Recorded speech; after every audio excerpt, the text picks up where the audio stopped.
What's up guys, my name is Blake, and today we'll be checking out a great new product from Nitrous Express.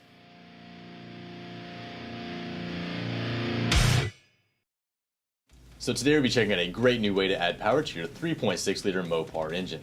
This is part number 20971-10. Now the Nitrous Express 3.6 liter Mopar plate system features Phase 3 Spraybarless technology for the ultimate in atomization and distribution. The billet plate will bolt directly between the throttle body and the intake manifold to make installation quick and easy. This system will include Lightning Series nitrous and fuel solenoids as well as a wide open throttle switch, so the nitrous only activates at wide open throttle and shuts the system down as you let your foot off the accelerator. The system will include jetting from 50 to 150 horsepower, however it can be upgraded to 200 horsepower with additional jets and a upgraded hose.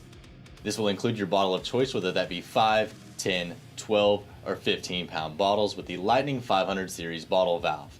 Braided stainless lines, stainless bottle brackets, a 4-color installation manual, an arming switch, as well as every nut, bolt, and electrical connector needed for the installation is included. So get your nitrous system today and put the competition in their place tonight with Nitrous Express. With more information on this nitrous system or to find another system for your application, you can contact us via Facebook, Twitter, Instagram, or just give us a call at 1-888-GO-FAST-1. Be sure to like and subscribe, and as always, check out our other great products on nitrousexpress.com.